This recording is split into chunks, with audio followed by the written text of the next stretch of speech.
93, 94, 95, 96 stairs to the top. 96 stairs. We do that every day. Sometimes we do it twice a day. Piece of cake. Easy peasy. We're such physical specimens. Absolutely, yes. Somebody, either the Stampeders or the Eskimos, will be climbing the staircase to first place this weekend, Dave. Big game in Calgary, Eskimos and Stampeders.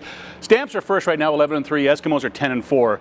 But a win Saturday puts the Eskimos into first place. Yes, it does. And that'll set up an even better finish down the stretch, Morley, in this regular season. So it doesn't automatically mean that the Eskimos get first place, but it means that they make things a lot more interesting. And they only tie for first place, but because of the tiebreaker, because they would win 2 out of 3, then they would have first place. Still a lot of work to do, but it's another step in the right direction for this football team. I don't think either one of these teams would say they're playing at the top of their game right now. The Eskimos have won 4 in a row. The Stampeders have won 3 in a row. In fact, the last time either one of these teams lost was to each other.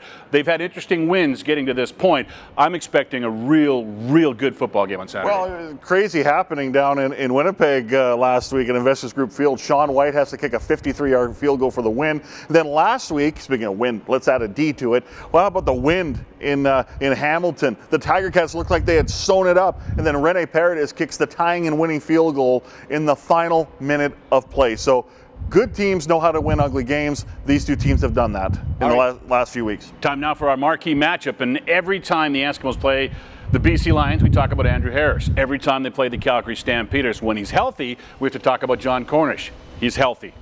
Yeah, and he's really good still. Hey, let's face it, since what, 2012, John Cornish has run roughshod over this defense, no matter who's been the defense, who's been the defensive coordinator, the head coach, doesn't matter. He gets the ball in his hands and he seems to make things happen.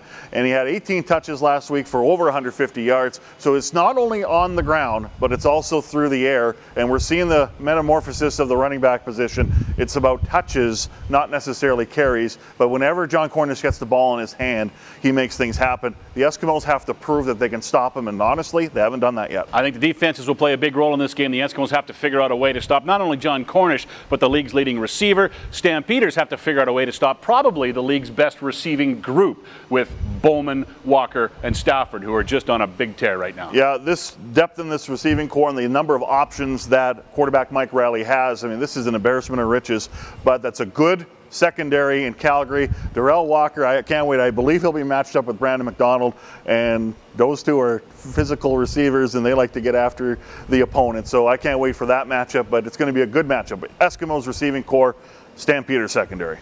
First place on the line Saturday afternoon in Calgary. You can hear the game on Kissin' Country 103.9 FM.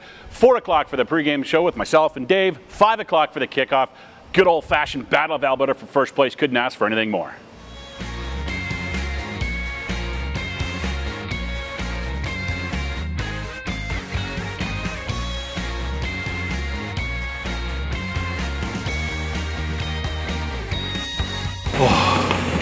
Please tell me you got that.